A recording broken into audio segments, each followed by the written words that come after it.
ওই সাহাবী সেটা আমল করবেন। রাসূল বললেন, সাহাবী আমি তোমাকে একটা আমলই শিখিয়ে দিলাম, শোনো সাহাবী, আজকের থেকে জীবনে আর কোনোদিন মিথ্যা কথা বলবা না। কি বলবা না? মিথ্যা কথা বলবা না। সাহাবী খুব খুশি হয়ে গেছেন, কিন্তু সেই নতুন সাহাবী ইসলাম নতুন গ্রহণ করেছেন। চুরি করা, জেনা করা, মদ খাওয়া এটা তার অভ্যাস ছিল। নবীর দরবারে সকালে হাজির হয়েছেন। রাসূল বলে ফেলেন, সাহাবী গত রাতে তুমি কার ঘরে চুরি করতে গেছো? সাহাবীর চোখে পানি চলে আসছে, হুজুর আজকে থেকে আর জীবনে চুরি করব না। পরের দিন সকালে আসছে, রাসূল বলেন, সাহাবী গত রাতে তুমি কিসের বোতল হাতে নিয়েছো? হুজুর জীবনের মদের বোতল হাতে নেব না। পরের দিন সকালে গেছেন, রাসূল বলেন, সাহাবী গত রাত্রে তুমি কোন নারীর সামনে দাঁড়িয়েছিলে? হুজুর আল্লাহর কসম করে বলি, আল্লাহর কসম করে বলি জীবনের জিনার কাছে যাব না। আমার বন্ধুগণ, একটা মানুষ যদি তার জীবন থেকে একটা আমল শুধু মিথ্যা কথা ছেড়ে দেয়, সেও না সে জান্নাতে চলে যাবে। জোরে বলে সুবহানাল্লাহ। এবং সত্য কথা বলার ফলাফলটা কি? ইত্তাকুল্লাহ ওয়া কুলু কওলান সাদীদান يصلح لكم أعمالكم ويغفر لكم ذنوبكم ومن يطع الله ورسوله فقد فاز فوزا عظيما জোরে বলুন আল্লাহু আকবার। তোমরা সত্য কথা বলবি, জিহ্বাটা কি ঠিক রাখবি। বান্দা যখন সকালবেলা ঘুম থেকে ওঠে, মাথা থেকে পা পর্যন্ত ফাইনাল আ'দা কুল্লা শাইইন তাকফুরুল লিসান, সমস্ত অঙ্গ প্রত্যঙ্গগুলো সব জিহ্বার কাছে আসে। কার কাছে আসে? জিহ্বার কাছে সকালবেলা হাজির হয়। মাথা থেকে পা পর্যন্ত হাত, পা, চোখ, কান, নাক সবকিছু জিহ্বার কাছে আসে। দেহের রাজধানী হলো জিহ্বা। জিহ্বার কাছে সে বলে, ইত্তাকিল্লাহা ফিনা, তুমি আল্লাহকে আমাদের জন্য ভয় করো, কারণ আমরা তোমার সঙ্গে সর্বক্ষণ থেকে যাই। তুমি জিহ্বা যদি ঠিক থেকে যাও, আমরাও ঠিক থেকে যাব। আর তুমি যদি ব্যাঠিক হয়ে যাও, আমরাও ব্যাঠিক হয়ে যাব। এই জন্য আমার বন্ধুগণ, মুসলমান কথা বলবে এক জবানে না দুই জবানে? এক জবানে। জিহ্বার কন্ট্রোল তো ইমান কন্ট্রোল। মিথ্যা নাই তো তার ইমান ঠিক আছে? মিথ্যা কথা বলা ইমানদারের কাজ না মুনাফিকদের কাজ? ইমানদারের কাজ না মুনাফিকের কাজ? আল্লাহু ইয়াশহাদু ইন্নাল মুনাফিকিনা লাকাযিবুন, আল্লাহ নিজে সাক্ষ্য দিচ্ছেন মুনাফিকরাই সবচেয়ে বড় মিথ্যাবাদী। এই জন্য মাঝে মাঝে আমার নবী এক সাহাবীর হাতের মধ্যে মুনাফিকদের তালিকা ছিল, নবীজি তার হাতে তালিকা রেখে দিয়েছিলেন। নবীর পিছনে নামাজ পড়তো, কিন্তু ৮২ জন মুনাফিক নবীর পিছনে তারা ইক্তেদাও করত। খালিদিনা ফিহা লা ইয়াবগুনা আনহা হিওয়ালা।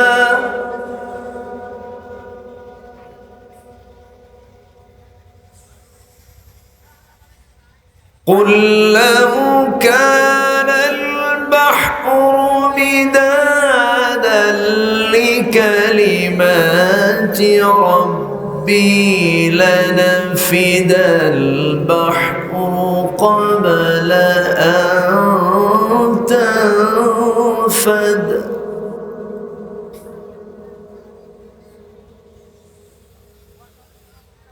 قبل أن تنفد كلمات ربي لنفد البحر قبل أن تنفد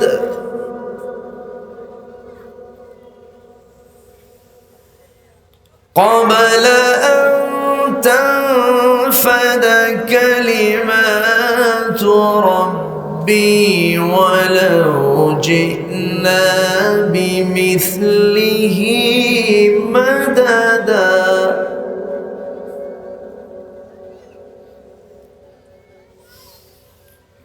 الله أكبر بسم الله الرحمن الرحيم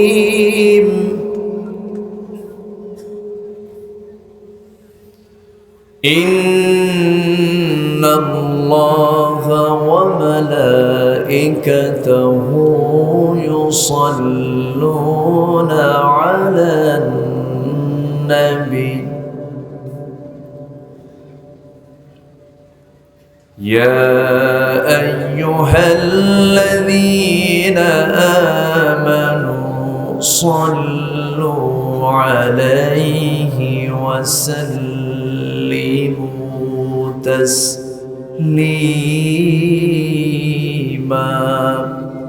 اللهم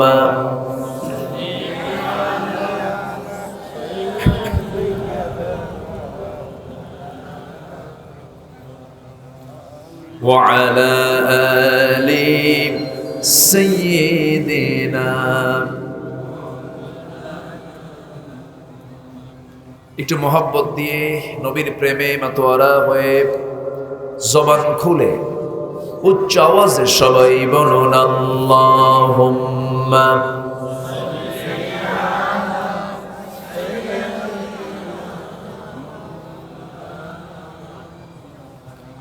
وعلى آل سيدنا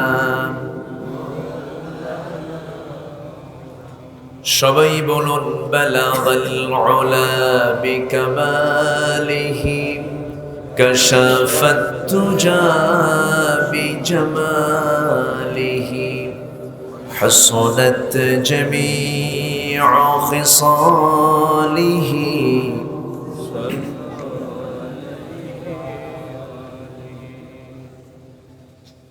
চট্টগ্রামের বাঁশখালী উপজেলার সোনোয়া শেখেরখিল ইসলামী আল আমিন সংগঠন মাহফিল ইন্তেজামি কমিটি কর্তৃক আয়োজিত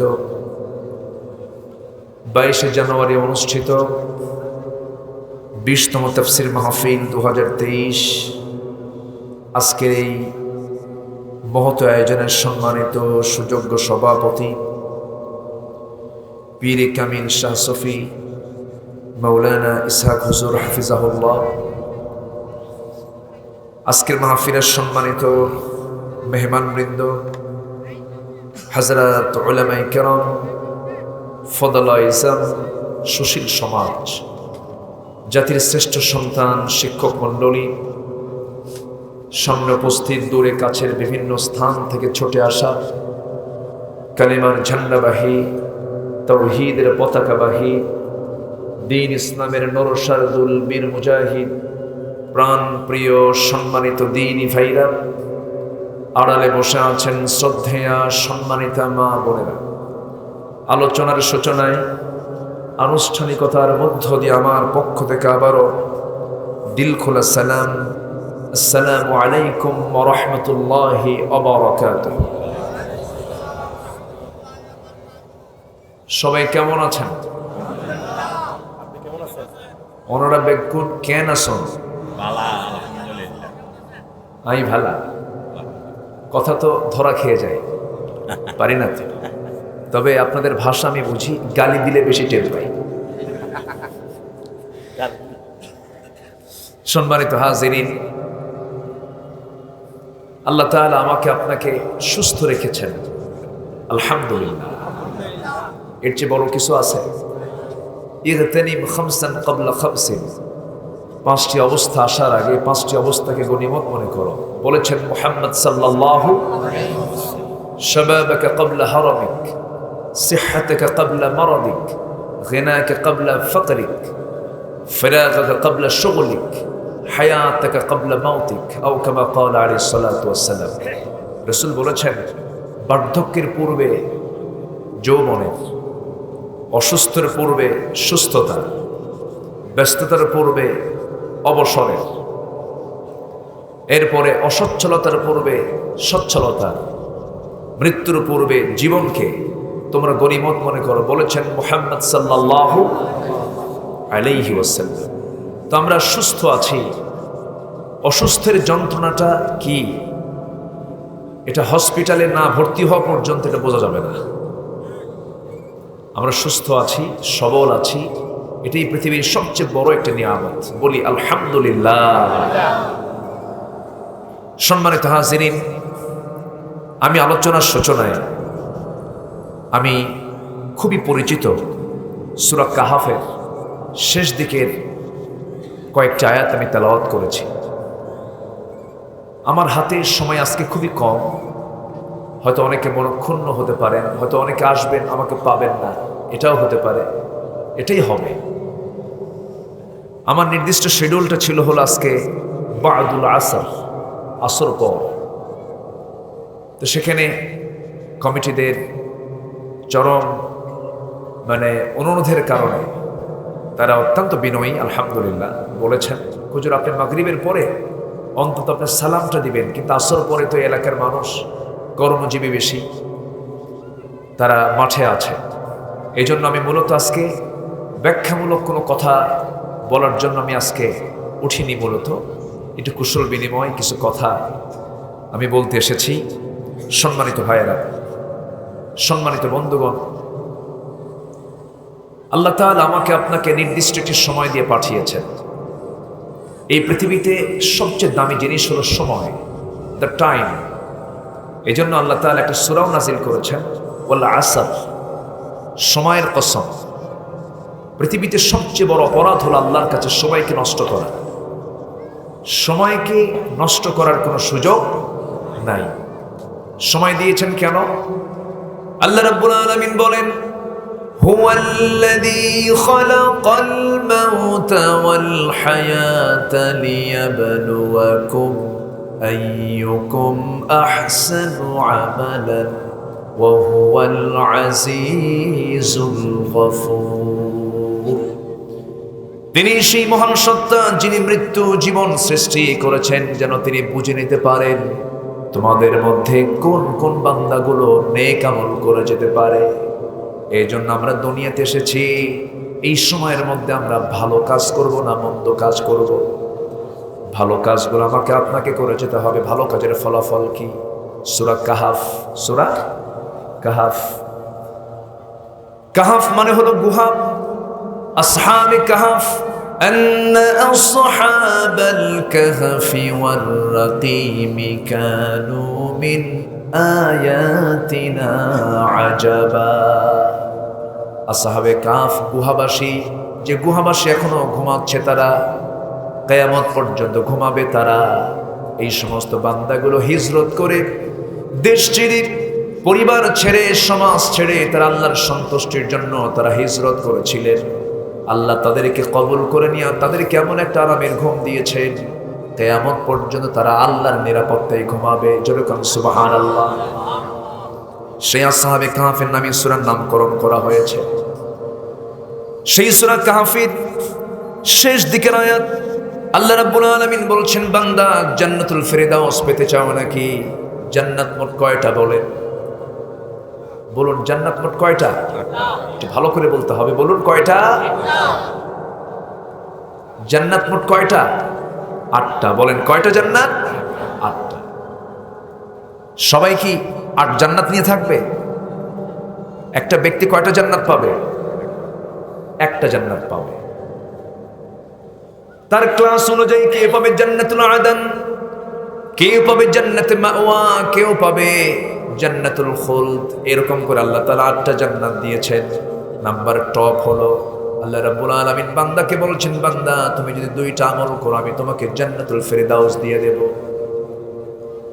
আল্লাহ রাব্বুল আলামিন বলেন, ইন্নাল্লাযীনা আমানু ওয়া আমিলুস সালিহাতি কানাত লাহুম জান্নাতুল ফিরদাউসি নুজুলা খালিদিনা ফিহা লা ইয়াবগুনা আনহা হিওয়ালা। জোরে বলুন আল্লাহু আকবার। নাম্বার 1 হলো ঈমান যারা ঠিক মতো আনবে, ঈমানের ভিতরে যারা গলত রাখবে না। আমাদের দেহের ভিতরে ক্যান্সার আসে, মানুষের দেহের মধ্যে ক্যান্সার আসে কিনা বলেন? ক্যান্সার আসে, রোগ আসে, বালাই আসে। তেমনি মানুষের ঈমানের মধ্যে ঈমানের কিছু ক্যান্সার এসে যায়, যার কোনো অ্যান্সার নাই জাহান্নাম ছাড়া। ঈমানকে প্রশ্নবিদ্ধ করা যাবে না, ঈমানকে রোগী বানানো যাবে না, ঈমানকে নষ্ট করা যাবে না। ওযু নষ্ট হলে ওযু করে ওযু ঠিক করে নিতে হয়। ঈমান নষ্ট হলে ঈমান ঠিক করার দরকার আছে না নাই? আসতে বলবেন না, আছে না নাই? সবার আগে ঈমান আগে মজবুত করতে হবে। এটা হলো ফান্ডামেন্টাল দিক। আপনি দান করলেন, ঈমান নাই। আপনি সুন্দর সত্য কথা বললেন, ঈমান নাই, কাম হবে না। এই পৃথিবীর একজন সবচেয়ে ধনী মানুষের একজন বিল গেটস, সে তার সমস্ত সম্পত্তির অর্ধেক সে রেড ক্রসকে দান করেছে। এই যে বিশাল বড় দান, সে কি জান্নাত পাবে নাকি? কি নাই? আসতে বলবেন না, কি নাই? ঈমান নাই। লিওনেল মেসি আর্জেন্টিনার একজন খেলোয়াড়, আমার দেশে মেসির ভক্ত মানুষ আছে না নাই? এখন যদি এখানে হাত তুলতে বলে, হাতও কিছু উঠবে। খুব ভক্ত, জান দিয়ে ফেলায়, আছে না? অথচ মেসির বাচ্চার বয়স হলো 16 বছর, বিয়ে করছে হলো 2 বছর। বিয়ে করছে কয় বছর? 2 বছর, বাচ্চার বয়স 16 বছর। এটা আবার কেমন বিয়া? ওদের কাছ থেকে আমাদের শেখার কিছু আছে? এই লিওনেল মেসি, সে তার অর্জিত সম্পদ থেকে হাজার হাজার স্কুলের জন্য সে টাকা পয়সা খরচ করে, শিক্ষার জন্য টাকা পয়সা খরচ করে। এই যে সে দানগুলো করতেছে, সে তার দানের কোনো ফলাফল আল্লাহর কাছে পাবে না, কারণ তার মধ্যে কি নাই? ঈমানটা নাই। এই জন্য সবার আগে আল্লাহ তাআলা বলছেন, 2টা আমল করবা তুমি। একটু কান লাগাবে। আমরা এখানে বসেছি শুধু শোনার জন্য না আমলের জন্য? বলো। যদি আমলের জন্য শুনি তাহলে বেশি ওয়াজ লাগে না। আমলের নিয়তে যদি শোনা হয়, ওয়াজ কি বেশি লাগে? এক সাহাবী এসে রাসূলকে বললেন, ইয়া রাসূলুল্লাহ, আমাকে শুধু একটা আমল শেখাবেন। কয়টা? একটা আমল শেখাবেন, আমি এর চাইতে বেশি আমল করতে পারবো না। একটা ওয়াজ আমাকে শেখায় দেন। ওই সাহাবীর নিয়ত ছিল ভালো, ওই সাহাবী সেটা আমল করবেন। রাসূল বলেন, সাহাবী, আমি তোমাকে একটা আমলই শিখায় দিলাম, শোনো সাহাবী, আজকের থেকে জীবনে আর কোনোদিন মিথ্যা কথা বলবা না। কি বলবা না? মিথ্যা কথা বলবা না। সাহাবী খুব খুশি হয়ে গেছেন, কিন্তু সেই নতুন সাহাবী ইসলাম নতুন গ্রহণ করেছেন। চুরি করা, জেনা করা, মদ খাওয়া, এটা তার অভ্যাস ছিল।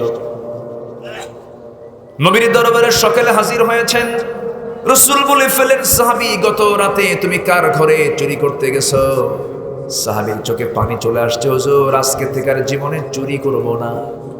পরের দিন সকালে আসছে, রাসূল বলেন, সাহাবী, গত রাতে তুমি কিসের বোতল হাতে নিয়েছো? হুজুর, জীবনের মদের বোতল হাতে নেব না। পরের দিন সকালে গেছেন, রাসূল বলেন, সাহাবী, গত রাতে তুমি কোন নারীর সামনে দাঁড়িয়েছিলে? হুজুর, আল্লাহর কসম করে বলি জীবনের জিনার কাছে যাব না।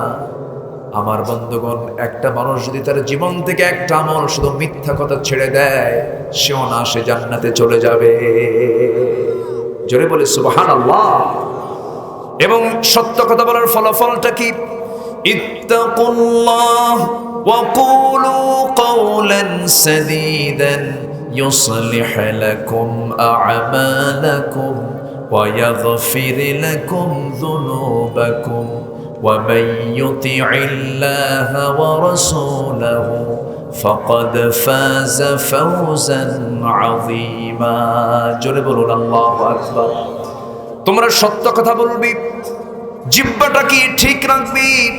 বান্দা যখন সকালবেলা ঘুম থেকে ওঠে, মাথা থেকে পা পর্যন্ত, ফাইনাল আ'দা কুল্লা শাইইন তাকফুরুল লিসান, সমস্ত অঙ্গ প্রত্যঙ্গগুলো সব জিহ্বার কাছে আসে। কার কাছে আসে? জিহ্বার কাছে সকালবেলা হাজির হয়। মাথা থেকে পা পর্যন্ত, হাত, পা, চোখ, কান, নাক, সবকিছু জিহ্বার কাছে আসে। দেহের রাজধানী হলো জিহ্বা। জিহ্বার কাছে সে বলে, ইত্তাকিল্লাহা ফিনা, তুমি আল্লাহকে আমাদের জন্য ভয় করো, কারণ আমরা তোমার সঙ্গে সর্বক্ষণ থেকে যাই। তুমি জিহ্বা যদি ঠিক থেকে যাও, আমরাও ঠিক থেকে যাব। আর তুমি যদি ব্যাঠিক হয়ে যাও, আমরাও ব্যাঠিক হয়ে যাব। এই জন্য আমার বন্ধুগণ, মুসলমান কথা বলবে এক জবানে না 2 জবানে? এক জবানে। জিহ্বার কন্ট্রোল তো ঈমান কন্ট্রোল। মিথ্যা নাই তো তার ঈমান ঠিক আছে। মিথ্যা কথা বলা ঈমানদারের কাজ না মুনাফিকদের কাজ? ঈমানদারের কাজ না মুনাফিকের কাজ?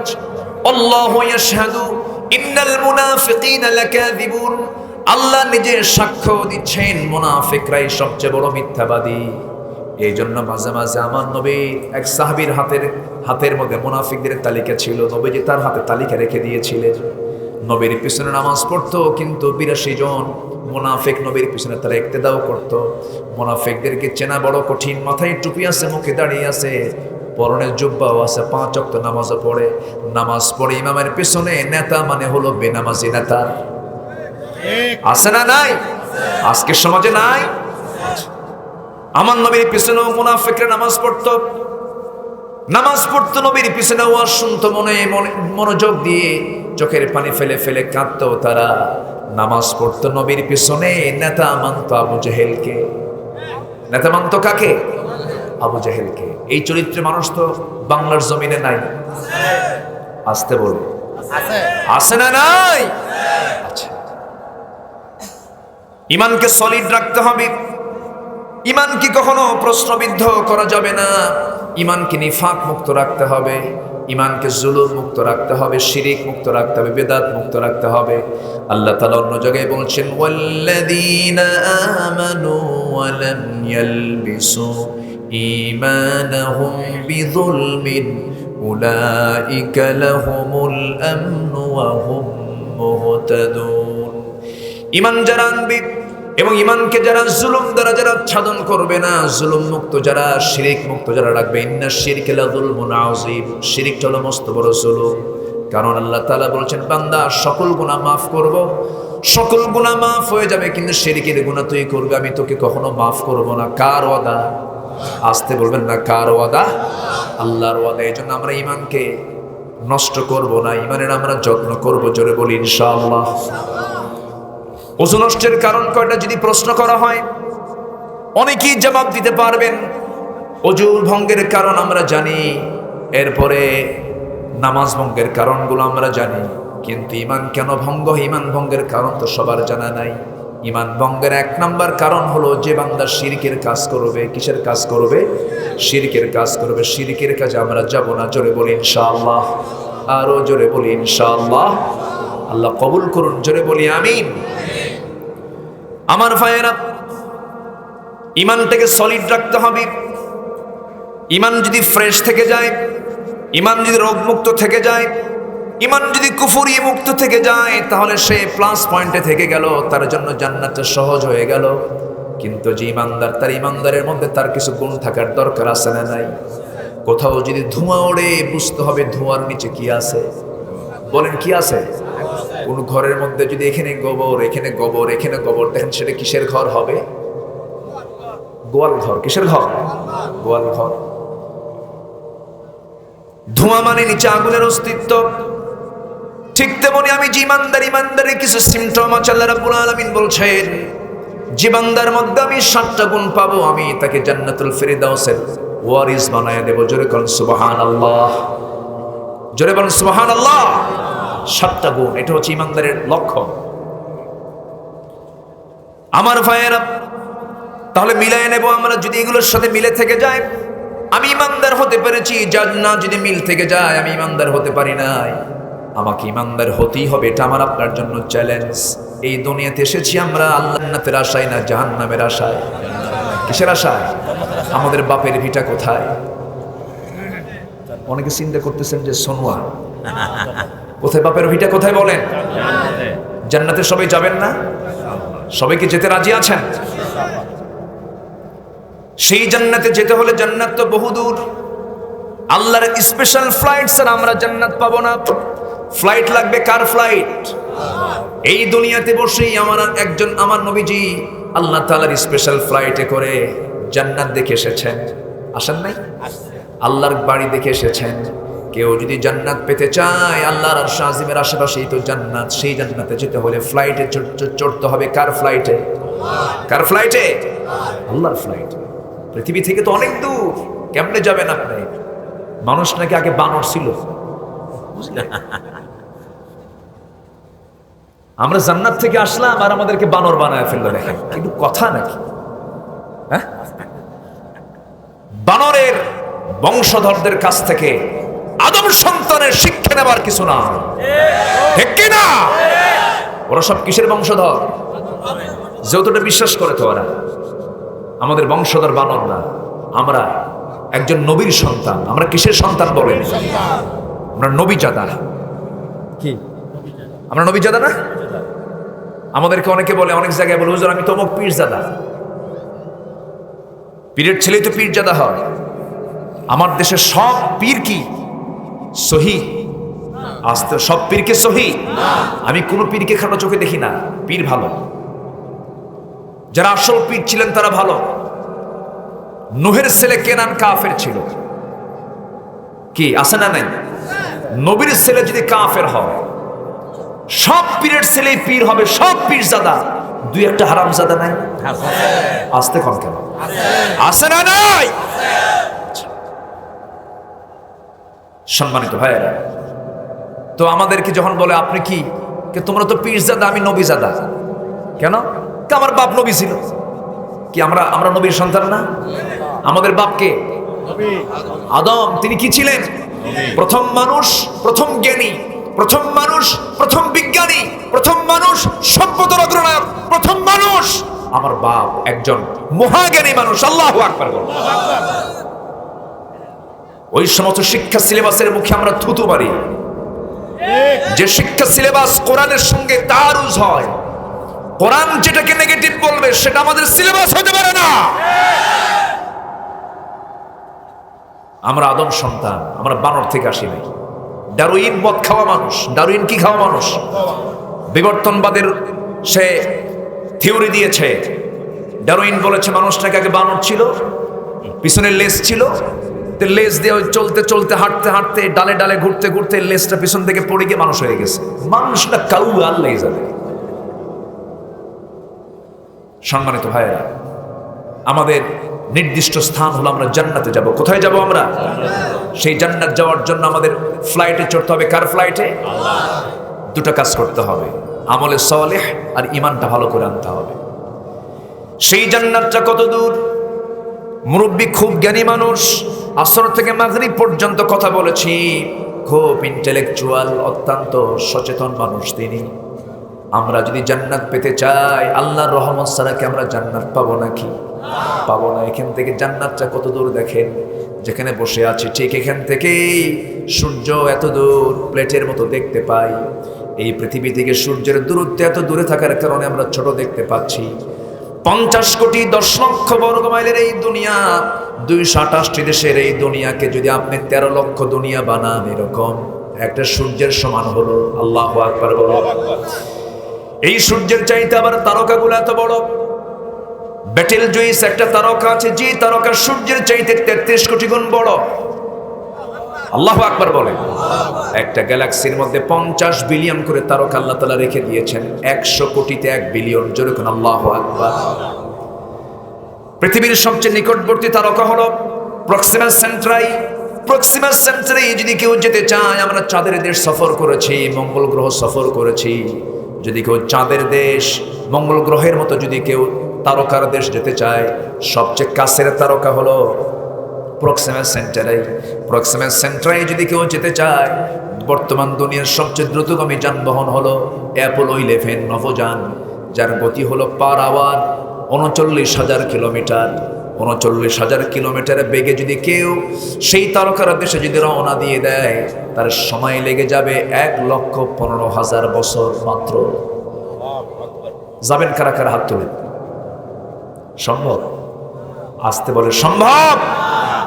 সম্ভব না। তাহলে এখানে ফ্লাইট লাগবে কার? আসতে কার ফ্লাইট লাগবে? এই তো শুধু আমি তারকার কথা বললাম। আরশ আজিমটা কত দূর? এই আকাশ কত দূর? একটা আকাশ নাই, 7 সামাওয়াত, 7টা আকাশের উপরে হলো আমার আল্লাহ তাআলার আরশ আজিম। আর আল্লাহ তাআলা জান্নাতটা রেখে দিয়েছেন আরশ আজিমের আশেপাশেই। কারণ একজন নারী দুনিয়াতে কাফেরদের দ্বারা আক্রান্ত হয়ে, স্বামীর দ্বারা আক্রান্ত হয়ে শাহাদত বরণ করেছেন, তিনি হচ্ছেন ইমরাতা ফিরাউন আসিয়া আলাইহিস সালাতু ওয়াস সালাম। এই আসিয়া ঈমানটাকে টিকে রাখতে গিয়ে, ইন্নাল্লাযীনা আমানু, ঈমানটাকে টিকে রাখতে গিয়ে আসিয়া আলাইহিস সালাতু ওয়াস সালাম পরিবারের দ্বারা আক্রান্ত হলেন, সমাজের দ্বারা আক্রান্ত হলেন, রাষ্ট্রের দ্বারা আক্রান্ত হলেন। ঈমান আনলে পরে পারিবারিক বাধা আসে, সামাজিক বাধা আসে, রাষ্ট্রীয় বাধা আসে, ধনাঢ্য শ্রেণীর বাধা আসে। সকল বাধা আসিয়া আলাইহিস সালাতু ওয়াস সালাম মোকাবেলা করলেন ঈমান নামক শক্তি দিয়া। আসিয়াকে ইমরাতা ফিরাউন, সে বলে ফেলল, ফিরাউন বলে ফেলল, আসিয়া শুনলাম তুমি নাকি মুসার দিন গ্রহণ করেছো। সঙ্গে সঙ্গে আসিয়া বলছেন, আমার স্বামী ফিরাউন আপনি বলতে ভুল করেছেন, মুসার তো দিন না, দিনটা কার? ইন্নাদ দীনা ইনদাল্লাহিল ইসলাম। সঙ্গে সঙ্গে ফিরাউন বলছে, আল্লাহকেও মানি না, মুসাকেও মানি না, এগুলো সব ছেড়ে দাও। আমার এই মিশরের জনপদে আমি ছাড়া কোনো রব, আমি ছাড়া কোনো আইন নাই, আইনদাতা নাই, আমি ছাড়া কোনো বিধানদাতা নাই। আসিয়া বলছেন, স্বামী আমি আপনাকে সম্মান করি, রেসপেক্ট করি, তবে একটা কথা আমি আপনাকে বলে দিচ্ছি, ঈমান নামক যে সম্পদটা আমি হাসিল করেছি, হাসতে হাসতে দুনিয়া থেকে বিদায় নেব, কিন্তু ঈমান থেকে এক চুল পরিমাণ নড়ব না। জোরে বলি সুবহানাল্লাহ। ঈমান নামক সম্পদ আমি ছাড়বো না। এবার ফিরআউন বলছে, আসিয়া আমি তোমাকে কি সম্মান দিলাম না, আমি তোমাকে ফার্স্ট লেডি করেছি, এই মিশরের জনপদের তুমি হলো সেকেন্ড ম্যান, তুমি হলে আমার পরে তোমার দাম, এত বড় সম্মানজনক চেয়ার আমি তোমাকে দিয়ে দিলাম। ইসলাম যদি না ছেড়ে দাও, ইমানটা যদি না ছেড়ে দাও, আমি তোমাকে দুনিয়া থেকে বিদায় করে দেব, করাত নিয়ে আসবো, জাল্লাদ নিয়ে আসবো। আসিয়া বলছেন, আমার স্বামী আমি আপনাকে সম্মান রেখেই বলি, আপনি আমার প্রতি অত্যাচার যত বাড়াবেন, আমার ইমান তত পাকা হয়ে যাবে। জোরে বলি সুবহানাল্লাহ। পুরুষ না মহিলা? বলেন পুরুষ না মহিলা? আমার নবীর এক সাহাবী ছিলেন মহিলা, সুমাইয়া। আল্লাহু আকবার। আমাকে যদি কেউ বলে আমার মেয়ের নাম কি রাখবো, আমাদেরকে অনেকে বলে দেই সুমাইয়া রাখো। আবার যদি বলে হুজুর এটা নাম কমন, মারিয়াম রাখো। কেন? মারিয়াম নামের সূরাতে একটা মহিলার নাম আসছে মারিয়াম, তাছাড়া কোনো মহিলার নাম নাই। আল্লাহু আকবার। রেখে দাও সুমাইয়া। আমার ভাইয়েরা, অনেক মারা মাহফিল শুনছেন, মাদেরকে বলি, আসিয়া আলাইহিস সালাতু ওয়াস সালাম শেষ পর্যন্ত স্বামীর হাতে জীবন দিচ্ছেন, রাষ্ট্র তার বিরুদ্ধে, সমাজ তার বিরুদ্ধে, ধনাঢ্য শ্রেণী তার বিরুদ্ধে, অথচ তার সম্মান পজিশনটা ছিল কোথায়? ফার্স্ট লেডির মর্যাদা ছিল, দুনিয়াতে সব পেয়েছিলেন তিনি, রাষ্ট্র পেয়েছিলেন, ক্ষমতা পেয়েছিলেন, পাওয়ার পেয়েছিলেন, সব পাওয়ার পরও তিনি সব মাইনাস করলেন কিসের কাছে? ঈমান। বলেন বলেন কিসের কাছে? ঈমানটাকে রক্ষা করতে গিয়ে সব ছেড়ে দিলেন। কিন্তু মুনাফিকরা তা পারে না, মুনাফিকরা দুনিয়াও চায়, ঈমানও চায়। আছে না নাই? আছে না নাই? আসিয়া আলাইহিস সালাতু ওয়াস সালাম শেষ পর্যন্ত কি করলেন?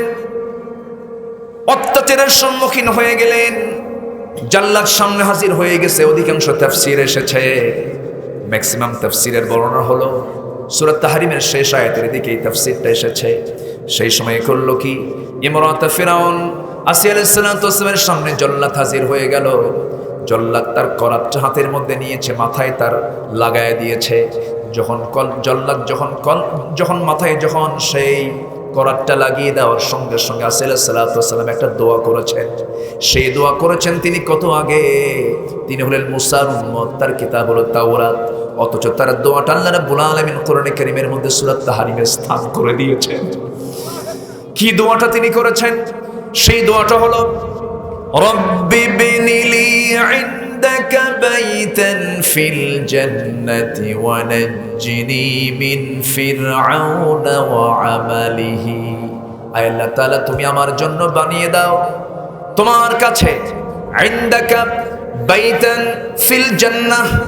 ইনদাকা মানে তোমার কাছে, ও আল্লাহ তোমার কাছে মানে তোমার যার শাজিমটা আছে, সে আর শাজিমের সাথে বাইতান একটা ঘর, ছোট্ট একটা ঘর তুমি আমাকে দিবা, কিন্তু তোমার কাছে যেন সেই ঘরটা হয়। জোরে কোন সুবহানাল্লাহ। আল্লাহকে কত কাছে টানলে পরে এই ধরনের দোয়াটা হয়। তুমি আমাকে সেই ঘরটা দিবা, ওয়ানাজ্জিনি মিন ফিরাউন, ফেরাউনের অনিষ্ট থেকে তুমি আল্লাহ আমাকে বাঁচায় দিবা, এবং তার দুষ্কর্ম থেকে তুমি আমাকে বাঁচায় দিবা।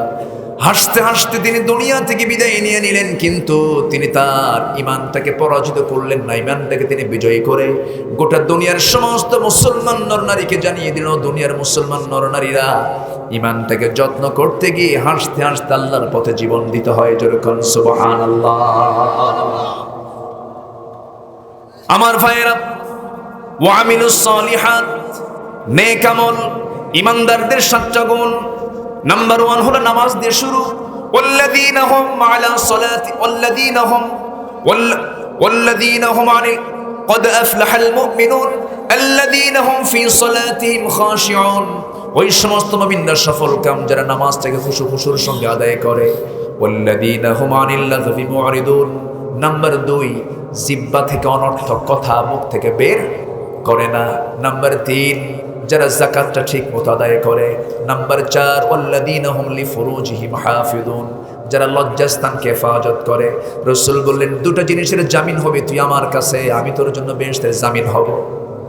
একটা জিহ্বা ঠিক রাখো, আরেকটা লজ্জাস্থান ঠিক রাখো। জোরে বলি আল্লাহু আকবার। আযমানু লাহুল জান্নাহ। নাম্বার 5 হলো ওয়াল্লাযীনা হুম লিআমানাতিহিম ওয়া আহদিহিম রাউন, ঈমানদার তারা যারা 5 নাম্বার যারা ওয়াদা ঠিক রাখবে, যারা আমানত ঠিক রাখবে। আমানত মানে হলো বোনের সম্পদ, ভাই মেরে খায়, আছে না নাই বলেন? বাপ মারা গেছে কত আগে, কিন্তু বাবার সম্পত্তি বোনকে বুঝায় দেয় না, ভাইরা লুটপাট করে খায়। এটা মনে হয় বাঁশখালী নাই আছে? আমার মায়েরা মনে মনে বলতেছে হুজুর ভালো কি রকম, ওখানে কিছু ভাই বসে আছে, আছে না এরকম ভাই, আছে না নাই? বছরে 2 বার করে দাওয়াত দেয়, বোনকে আসো আমার বাড়িতে বেড়াতে আসো, দাওয়াত খাওয়ায়। দাওয়াত খাওয়ায় পাশে বসায় সুন্দর করে বলে বোন অংশ নিলে কিন্তু ধ্বংস হয়। দেখছেন কি তাফসীর করতেছে? শয়তান থেকে ওহী নাযিল হইছে এরকম, আছে না নাই? বোনের সম্পত্তি মেরে খেয়েছো, তোমাকে জাহান্নাম যেতে হবে। ঠিক, এতিমের মাল মেরে খেয়েছো, জাহান্নাম যেতে হবে। ওয়াল্লাযীনা হুম লিআমানাতিহিম ওয়া আহদিহিম রাউন, ওয়াদা ঠিক রাখতে হবে। আমার দেশে সবচেয়ে ওয়াদা ভঙ্গ করে আর মিথ্যা কথা বলে কারা বলেন তো? বেশি মিথ্যা কথা বলে কারা? হ্যাঁ, মুনাফিক তো বোঝা কঠিন। একটু বহু পেশার লোক আছে, বহু শ্রেণীর লোক আছে। সবচেয়ে মিথ্যা কথা আমরা শুনেছি কাদের কাছ থেকে? যারা সমাজের নেতৃত্ব দেয়, ঠিক কি না? সম্মানিত ভাইরা, ওয়াদা যারা ঠিক রাখবে না তাদের ঈমান নাই। লা ঈমান লিমান লা আমানাতা লাহ, লা ঈমান লিমান লা আহদা লাহ। যারা আহাদ ঠিক নাই, আমানত ঠিক নাই, তার ঈমান নাই। বলেছেন মুহাম্মদ সাল্লাল্লাহু। নামাজ দিয়ে শুরু করেছেন, নামাজ দিয়ে শেষ করেছেন। ওয়াল্লাযীনা হুম আলা সালাওয়াতিহিম ইউহাফিযুন, যারা নামাজের যত্ন নেবে, নামাজ যারা সুন্দর করে পড়বে, নামাজের যারা যত্ন নেবে, এই 7টা কাজ যে বান্দার জীবনে থেকে যাবে, আল্লাহ বলছেন এই সমস্ত বান্দাকে আমি আল্লাহ জান্নাতুল ফিরদাউসের ওয়ারিস বানায় দেব। জোরে বলে সুবহানাল্লাহ। বসেন, আলহামদুলিল্লাহ। আমার মেহমান চলে আসছেন, বলি আলহামদুলিল্লাহ। নামাজ শুরু হয় কোন আওয়াজ দিয়ে বলেন তো? যখন তাকবীর শুরু করি তখন কি কোন আওয়াজ দিয়ে? আরো জোরে বলেন, আরো জোরে। সেই আওয়াজটা আজানও আছে না নাই? আচ্ছা, জন্ম যখন নিয়েছে সে আওয়াজটা, জন্মের সময় সে আওয়াজের মধ্যে আওয়াজটা আছে না নাই? আচ্ছা, তাহলে জন্মে আল্লাহু আকবার, আজানে আল্লাহু আকবার, আকামতে আল্লাহু আকবার, রুকুতে যেতে কি আরো জোরে, সেজদায় যেতে কি, সেজদা থেকে উঠতে কি। আবার আমি যখন দুনিয়া থেকে বিদায় নেব, আমার সামনে যখন জানাজার সময় হয়ে যাবে, আমার লাশ যখন সামনে রাখা হবে, তখন প্রথম আওয়াজ কি হবে? আল্লাহু আকবার। তাহলে জন্মে, মৃত্যুতে, নামাজে, আজানে সব জায়গায় আল্লাহু আকবার চলবে। সমাজে নারে তাকবীরের স্লোগান দিতে যদি বলা হয়, এটা নির্দিষ্ট দলীয় স্লোগান, এটা কি ইমানদারের কথা না মুনাফিকের কথা? ইমানদারের কথা না মুনাফিকের কথা? যারা আল্লাহর নাম নিতে যারা বিতর্ক সৃষ্টি করে, আল্লাহু আকবার তাকবীরকে যারা বিতর্কিত করতে চায়, তাদের চিন্তা বিতর্কিত, ঈমান বিতর্কিত, জন্ম বিতর্কিত মুসলমান। ওদেরকে জানাজা না দিয়া কুকুর, বিড়াল, সিগারের মতো দুনিয়া থেকে বিদায় করা দরকার। এ মতের পক্ষে রাজি আছেন কারা কারা? হাত উঁচু করে দেখা।